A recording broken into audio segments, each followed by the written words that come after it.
కీర్తనల గ్రంథము 34వ అధ్యాయము.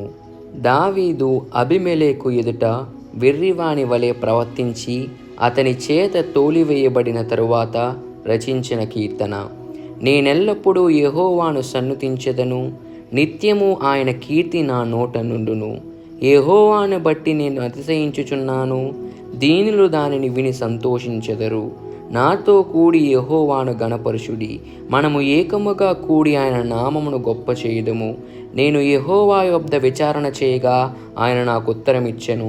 నాకు కలిగిన భయములన్నిటిలో నుండి ఆయన నన్ను తప్పించెను. వారు ఆయన తట్టు చూడగా వారికి వెలుగు కలిగెను, వారి ముఖములెన్నడూ లజ్జింపకపోవును.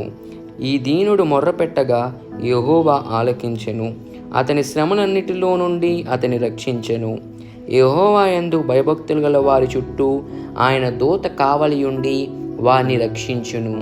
యెహోవా ఉత్తముడని రుచి చూచి తెలుసుకొనుడి, ఆయనను ఆశ్రయించు నరుడు ధన్యుడు. యెహోవా భక్తులారా, ఆయన యందు భయభక్తులు ఉంచుడి. ఆయన యందు భయభక్తులు ఉంచువానికి ఏమీయూ కొదువలేదు. సింహపు పిల్లలు లేమిగలవై ఆకలిగొనును, యెహోవాను ఆశ్రయించు వారికి ఏమీలూ కొదువై ఉండదు. పిల్లలారా, మీరు వచ్చి నా మాట వినుడి. యెహోవా యందలి భయభక్తులు మీకు నేర్పెదను. బ్రతకగోరువాడెవడైనా నున్నాడా? మేలు నొందుచు అనేక దినములు బ్రతకగోరువాడెవడైనా నున్నాడా? చెడ్డ మాటలు పలకకుండా నీ నాలుకను, కపటమైన మాటలు పలకకుండా నీ పెదవులను కాచుకొనుము. కీడు చేయుట మాని మేలు చేయుము, సమాధానము వెదికి దాని వెంటాడుము. యెహోవా దృష్టి నీతిమంతుల మీదనున్నది, ఆయన చెవులు వారి మొరలకు ఒగ్గియున్నవి. దుష్క్రియలు చేయువారి జ్ఞాపకమును భూమి మీద నుండి కొట్టివేయుటకై యెహోవా సన్నిధి వారికి విరోధముగానున్నది.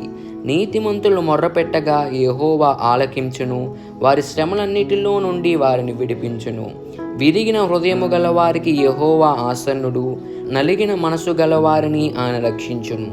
నీతిమంతునికి కలుగు ఆపదలు అనేకములు, వాటన్నిటిలో నుండి యెహోవా వానిని విడిపించును. ఆయన వాని ఎముకలన్నిటినీ కాపాడును, వాటిలో ఒక్కటైనను విరిగిపోదు. చెడుతనము భక్తిహీనులను సంహరించును, నీతిమంతుని ద్వేషించువారు అపరాధులుగా ఎంచబడుదురు.